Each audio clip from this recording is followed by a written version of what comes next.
കുറച്ച് കഴിഞ്ഞാൽ അടുത്ത സ്റ്റേജാണ് പ്ലാസ്മ. എന്നുവെച്ചാൽ ചാർജ് ആയിരിക്കും ഇത്. ചാർജായിട്ടുള്ള പാർട്ടികൾസ് ഇതിലുണ്ടാവും.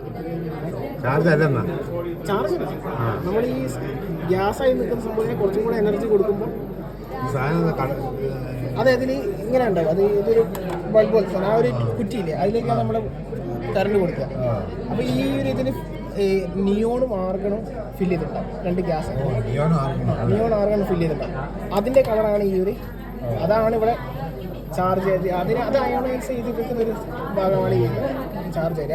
ആർഗണിൻ്റെ കളറാണ് ഈ ഒരു ബ്ലൂ ഷെയ്ഡും നിയോണിൻ്റെ കളറാണ് ഈ റെഡ് ഷെയ്ഡും പിങ്ക് പോലെ വരുന്നത്.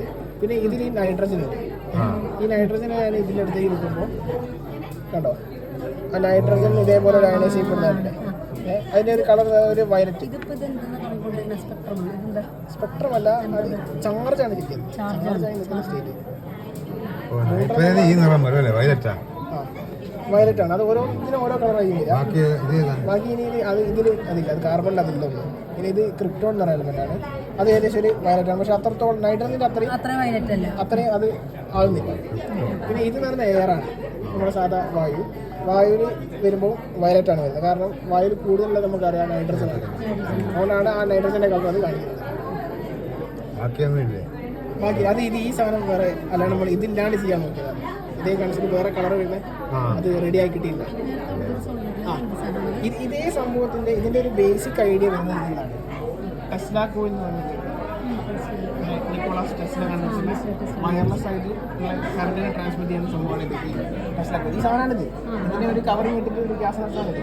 അപ്പോൾ ഇവിടെ ചെയ്യുന്നത് വെച്ചാൽ ഇവിടെ കവറിങ്ങോ ഗ്യാസൊന്നും ഇല്ല. ഇതിന് ചുറ്റുമുള്ള വായുവിലുള്ള നൈട്രജൻ എന്താക്കും, ഇത് ഇലക്ട്രിഫൈ ചെയ്യും. അപ്പോൾ ഇത് ഓണാകുമ്പോൾ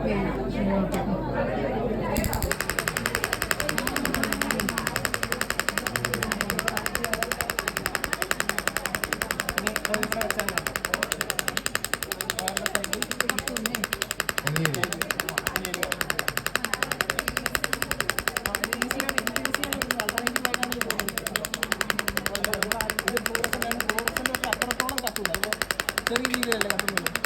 അത് അത്രത്തോളം പവർ വരുന്നില്ല. ഇത് 9 വോൾട്ട് ലീഡാണ്. 9 വോൾട്ട് ലീഡ് കത്താനുള്ള പവർ വരുന്നത്. ഇത് ഇവിടെ അത്ര വരുന്നത്, ഇത് അത്ര കത്തുന്നുണ്ട്. ഇതാണ് അത്യാവശ്യം നല്ല കത്തുന്നുണ്ട്. ഈ നോർമൽ എൽ ഇ ഡി ആണെങ്കിൽ എന്താ ഇതിൽ കത്തില്ല.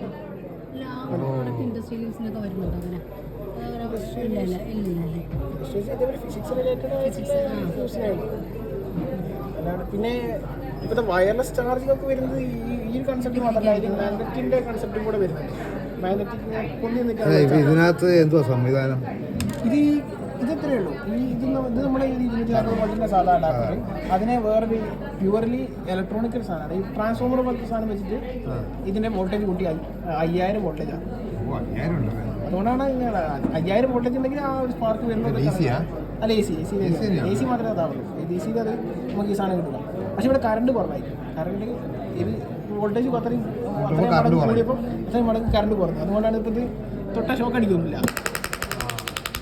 നമുക്ക് ആ ഇൻഡസ്ട്രിയിലോ അവർ ഇത് വരും. അതെ, ഇത് സൂചി തൊട്ടല്ലേ, സൂചി തൊട്ടാൽ മുറിയില്ല. അതിനടുത്ത്